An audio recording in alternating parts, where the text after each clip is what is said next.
But the Black Feather, that's the important pick here going for Tribe. Yeah, absolutely. Black Feather has been such a high priority for basically every team in competitive Vainglory right now. It's going to be Alpha banned away by Tribe, not something that they want to deal with. And that could indicate that they're going for this Black Feather in the jungle if they're starting to ban away junglers. It could, but it could also just be that they don't want to play the Alpha themselves. And obviously Tempo Storm, they're going to have to be wary of this Koshka pick that could come through for Tribe. So we'll see if they ban that once again. It was what they took off the table in their second bans in game number 1. But obviously this time without having the next pick, you have to sort of wonder about if they are willing to go for that Koshka target instead of something that could be prevalent in the lane. It's going to be Grace banned away here by the likes of Tempo Storm. So trying to deny maybe that Black Feather Grace combo, or maybe just deciding that Grace is not something that they want to be going up against themselves. Arden will be locked in. I actually disagree with Tempo here. I think Arden is a much more, it's a much higher priority pick for Tribe as a captain, especially since Max Green is playing combined with the Black Feather. Yes, Grace works really well, but so does Arden. When Black Feather goes in and the Vanguard follows, that's such a strong speed boost that is provided to the Black Feather on top of the barrier that comes out for durability, on top of all of his internal defense that he gets from the Rose offensive and also the barrier that he gets from on point. And that's not even taking into account the AoE slow that the Vanguard provides as well when you go in and follow up the Black Feather. Rona is the selection for Tempo Storm. We've seen Rona typically as a laner on this update, so likely to be the case, likely to go into Gaspy's hands. And now Hyde has his pick of the litter when it comes to these captains, really, or the jungler, sorry, really only the Rhyme and the Alpha banned away. He could go for the Reza once again, but Hyde just really has not been having the level of success on this Reza that some other players have been able to find. I mean, Reza as a whole has, teams have found weaknesses in this early game that they can punish and really heavily exploit. It's an interesting dynamic that's developing here in 2.9. The Rona pick to counter the Black Feather pick. We've seen it in Europe. It worked for a couple of teams, but against Tribe, I wonder how that's going to be. I actually would love to see Tribe flex the Black Feather into the jungle and pick up something in the lane such as the Saw or such as the Vox to try and pressure the Rona and not give her the favorable matchup. Ozo comes through. I love how this pick is becoming such a top priority. Yeah, absolute brawl squad coming out from Tempo Storm with a Rona and an Ozo. They're looking to dive straight onto the carries of Tribe and just go for a long, drawn-out battle. We'll see whether Tribe are going to go with another melee pick, whether they're willing to go for this full-on engage and just look for those battles themselves. Yeah, it would be rather surprising if Tribe was to go for another melee pick here, just because a Rona Ozo, you don't want to go into melee range. You don't want to be a triple melee comp against the Rozo, I guess, is a perfectly acceptable name for this composition, but they are going to go with the Vox, so flexing the Black Feather into a Crystal Black Feather, so he's going to be staying at range a little bit more, and then, of course, the Vox also staying at range, so I like that adaptation in order to recognize, okay, this is what our opponents want to do, let's take that away from them a little bit. The only thing here is that Ozo will have 2 squishies that he can jump on. Black Feather CP and Vox are obviously quite squishy. However, the Vox, especially if he picks up a Poison Shiv, that's going to be so much healing reduced and barriers reduced on the side of Tempo. The Lyra healing, the Ozo we talked about, his sustain. Even Rona goes for a Serpent's Mask usually if she's building normally, and she has the fortified health that comes from her Rhythmist. So the Vox pick here, it's incredible. Yeah, not to mention also that everyone's going to be clustered in these fights, so those resonance bounces will be spreading around the fight. There's potential to deal a lot of damage on this Vox if you can position correctly. But as always, it's all about that positioning when you're talking about these carries. Let us know who you think is going to take this series. Hashtag Vainglory on Twitter, and let us know whether you think Tribe can finish things off or if Tempo are going to come back into the series. It's time to pass it on over to our casters. It's going to be Jaws and the Source. Thanks, guys. Once again, yes, you're right. It's me, Jaws, and joined by the Source. Game number 2 of Tribe versus Tempo. Swapped size this time around, but if I heard Tasty correct, the Source, I think this composition will be called the Rozo from now on. Makes a lot of sense. I'm not here to take credit, though. I like it. No, we'll let it stand for the moment. So, Tempo, they had a rough game last game, but now little bit more of a thrive in the chaos composition. They want to get in the middle of the team fight and just duel. There isn't a huge amount of dive for them. They want to survive the fights as long as possible, let Hyde and Gatsby dish out the damage. And Tribe going with a slightly different composition, a little bit more poke, a little bit more kite on their side.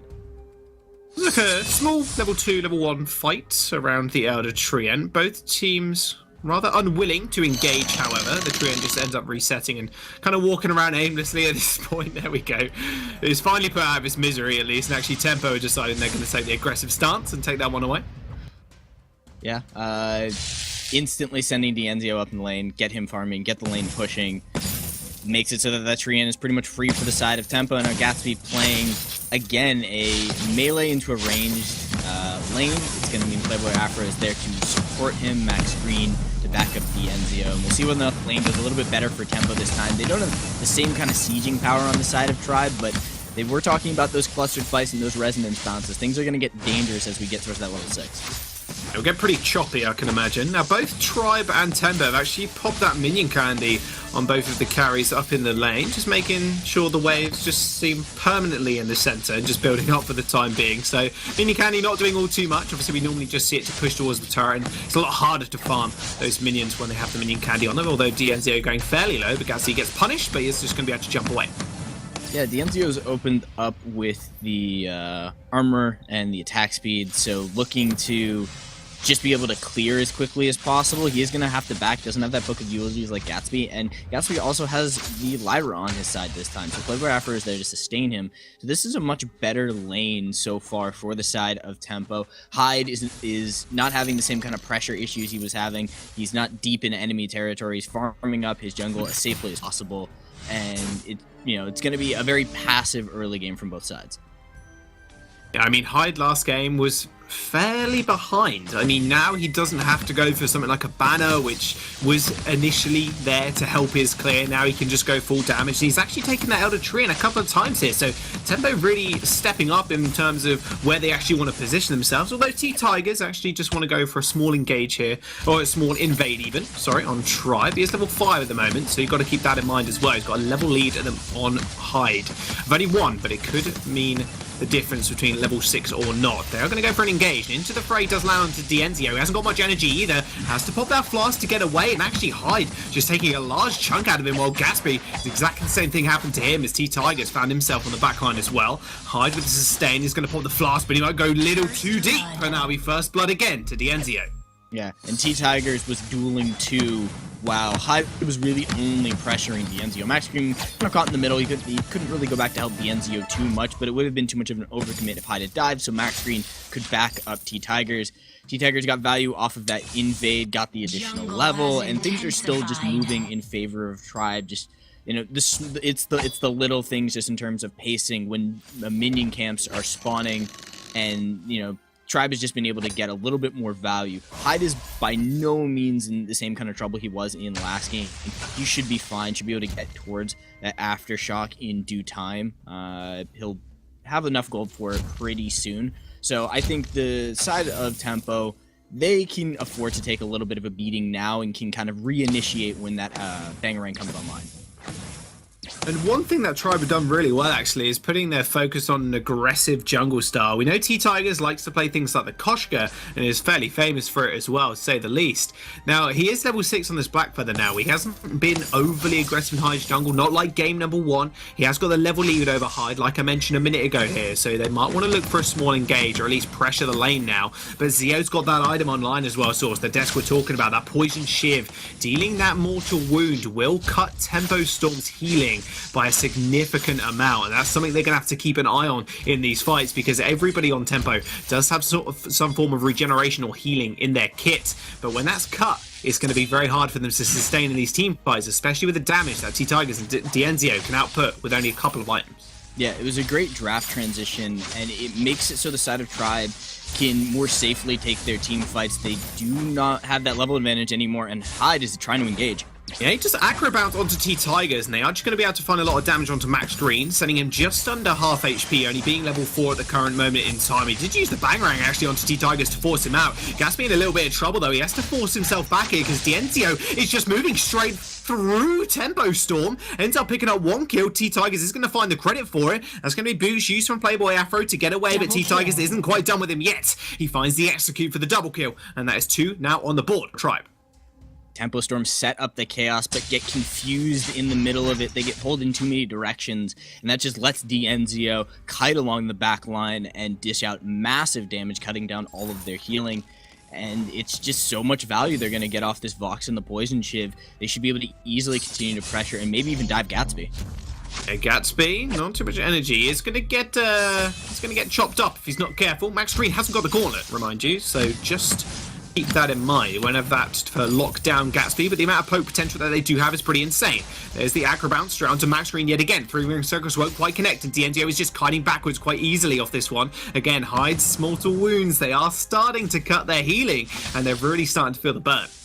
Yeah, if they had had Gatsby with that, I think Tempo definitely kill Max Green, but it's a bit of a dangerous side. If they go too far and overcommit, they will get chased down by the damage of T-Tigers and Dienzio, and we saw how much punishment Hyde got for just stepping up to try and put a little bit of pressure onto Max Green. Max Green instantly turns around, hits him with the blood for blood, and the rest of his team instantly follows, and Hyde is the one sent running.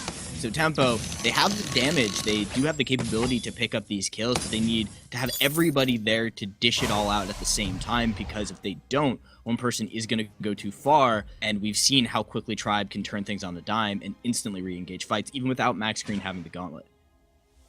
Now, Tempo, they're in a sticky situation because right now, Dienzio's just picked up his Thora Blade, and we're only looking at 1 and a bit items for Gatsby, his counterpart. He's got the Serpent's Mask, which will help a lot of the sustain in these fights, but remember, being cut by that mortal wounds. But now Dienzio's got this online, and even a level lead as well. They've got Minion Candy pushing into this turret. This is bad news bear for Tempo Storm right now. They're going to go for the Acro Bounce onto Max Green, but you got to be careful. That 3-ring circus will start to heal him up, but Max Green does have that gauntlet. Gatsby taken very, very low already, and you can see the range versus melee advantage really starting to hurt Tempo Storm.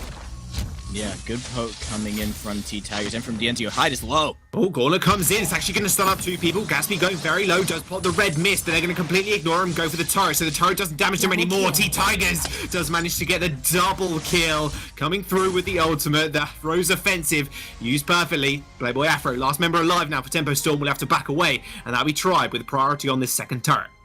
Yeah, T-Tigers going into that Shadow Glass, getting that massive burst poke with the on point. They've got the continuous damage from Dienzio. Their composition is well balanced to be able to dish out the damage onto Tempo. And Gatsby was just taken so low from just auto attacks and a little bit of poke from T-Tigers and just 1 good poison shift proc onto Dienzio. It cut his healing flask in half, so he didn't get the full value healing off of that. And it's getting so hard for Gatsby to play these slow fights. The side of Tempo, they just need to engage. Engage. That's what Max Green wants to do. He's got the gauntlet now. Oh, sorry. He's got the crucible now on top of the fountain. So, again, it's going to be a situation where actually Hyde's not going to be doing that much. He's got Aftershock on board. He's got a couple of crystal bits, but now having to itemize into defense because of the amount of damage T-Tigers is doing with that on point, and Dienzio just with his basic attacks. Scary situation for Tempo yet again. Maybe they just need to force something here, knowing Max Green doesn't have the gauntlet, at least for now. It worked for them the last time, but the last time they had that lance for just really good clean engage. Now it has to come off of either a really good arcane passage and they instantly jump onto Dienzio, or an amazing bangerang, and it's harder and gets harder and harder to land the bangerang. The value in the Ozo is you get that initial engage on the first fight, and then you continue to snowball that first kill into these continuous longer fights where Ozo is able to bounce around the fight and cause a lot of havoc and dish out damage. Tempo, they don't have another really great engage tool, so the question is can Gatsby get onto Dienzio and have Hyde follow up for the actual burst and get that kill, or is Tempo just going to be slowly kited out? I mean, Tempo as well, sitting on 0 points, harking back to the point standings right now. Maybe they just need to go all in. They can't play scared. Just get on top of Dienzio, play aggressive. play with that passageway straight into a bright bulwark, like you said, jump on Dienzio, try and burst him out. Got nothing to lose, nothing to fear, Source, so maybe that's what they need to do. Breaking point now picked up for Gatsby, as well as an infusion. That's going to get instantly used as well. So again, that does signal to me they want to go for something, and they want to go for it now. Playboy Afro stepping up to the plate. Bright bulwark's going to be used. The wait for it comes out as well. It's going to silence nobody. Tempo, this is going to be their fight. Brawler comes down, but Playboy Afro's already dead. Double stun comes through as well onto Tempo Storm. They haven't got enough regen to actually sustain through the fight, and Gatsby trying all his might gets the 3-man red mist, but Tribe, they clean it up with the ace, and now they're just going to take the turrets in the base. Right idea, wrong place to do it. You need to have that arcane passage come in at an odd angle, catch your opponent by surprise. Otherwise, they know where you are going to come out of that portal. There's only one option, and Dienzio instantly gets the Mortal Wound onto Playboy Afro. They dish out massive damage. Now Hyde is back in, looking for some pressure. Maybe they get that screen. No! He's over the wall! That escape was just beautiful. Sonic Zoom over the wall, straight into the Vanguard. It's like they telegraphed it, Source, somehow. They do manage to destroy at least one of those turrets. That other one that's sitting on the crystal is extremely low. They've opened up the base. Bangarang is going to use for the engage though. That's a big stun onto Max Green. Can they do anything more though? He's going very low. Vanguard used on himself, but he's already dead. The 1-3-3 engaged on a 0 health Max Green. The monkey ain't looking too happy right now, dead on the floor. Hyde tried to make something work, but Tribe, they are fully in control. In a world where there's no poison shiv on Dienzio, that might kill Max Green. That might give him enough time to run away. Playboy Afro shows up, speeds in, and Gatsby follows up. That could have been the play they needed, but it's just not the right... It's just the wrong situation for a play that aggressive. He is now back, but it's, you know, it's some time down. There's maybe 8 seconds on the Bangarang coming back up. Maybe they finally find a play, but Dienzio has no fear. Look how aggressive he is. He's just pushing into the base like no fear at all. They're in a 2v3 with Max Green only just arriving. Gatsby falls down, and now Hyde and Playboy Afro have to defend for themselves. That turret is on an inch of HP. Does get taken out. There comes the Bangarang, and their gauntlet is going to get laid down in place too. Those mortal wounds ripping through the side of Tempo Storm. They're going to lose another turret. They're going to lose the crystal. And they will lose this series as well. Tribe take this best of 3 in a 2-0 fashion. And Tempo Storm remain on 0 points. It's a rough day for Tempo Storm, but Tribe have proven the Ozo may be strong, but you can't just pick it with impunity. Dienzio, I think, single-handedly brings them down and cuts the strategy from Tempo in half. Well, we know how much of a star player Dienzio was on Immortals. He's still bringing it through with Max Green on the roster. 0-0-11. That is just how insane. In fact, that was a perfect game. I've only just realized there was no